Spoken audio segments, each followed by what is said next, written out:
Le déraillement de ce train aura fait 2 morts et 43 blessés au moins dans le nord de l'Inde, près du lieu d'un autre accident de train qui avait fait 146 morts le mois dernier. L'incident s'est produit à environ 50 km de Kanpur, dans l'état du Nord, Uttar Pradesh, lorsque 15 wagons ont quitté les rails vers 5h20 heure locale, selon le porte-parole du réseau ferroviaire.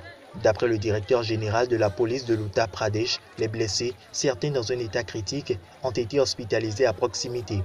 2 voitures sont tombées d'un pont dans un canal. Certains passagers tentaient de récupérer leurs bagages en bordure des voies.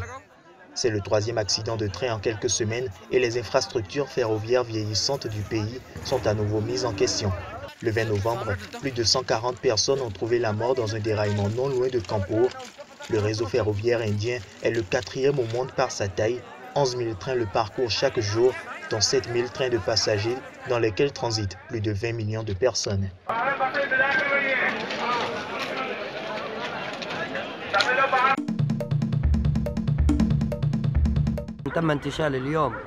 Aujourd'hui, 11 cadavres ont été retrouvés. Et bien sûr, ce chiffre résulte des difficultés rencontrées par l'unité d'intervention et le peu d'opportunités qu'elle a. Elle continue à retrouver des cadavres flottant dans l'eau. Encore 11 corps de migrants retrouvés sur des plages près de Tripoli mercredi. D'après le Croissant Rouge libyen, ils sont morts par noyade après le naufrage de l'embarcation dans laquelle ils tentaient de rejoindre l'Europe.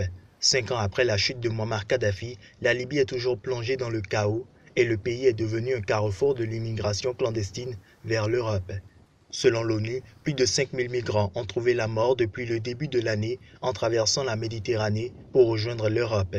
Il s'agit du bilan le plus lourd jamais enregistré, alors que le nombre de personnes ayant traversé la Méditerranée cette année, près de 360 000 selon l'Organisation internationale pour les migrations, a fortement diminué par rapport à 2015 où on en comptait plus d'1 million.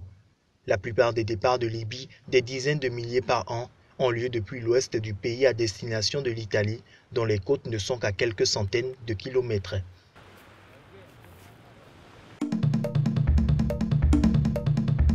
Les parlementaires nouvellement élus ont prêté serment mardi en Somalie, au terme d'un processus de vote complexe par clan de plus de 2 mois, mais considéré néanmoins comme un progrès démocratique. Le nouveau Parlement a été intronisé sous très haute protection à Mogadiscio, dans un contexte de risque d'attentat mené par la rébellion islamiste somalienne des Shebab, toujours très élevé.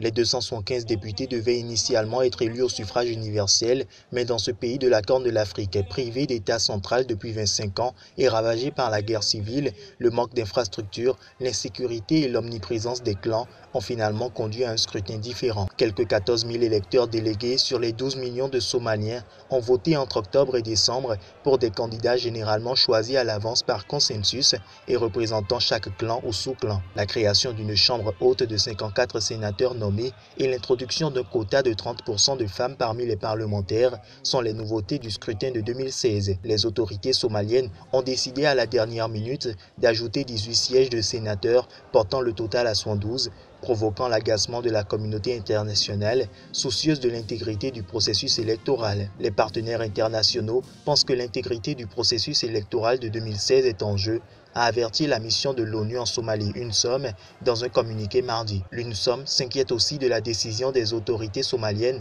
de revalider les candidatures qui avaient été disqualifiées.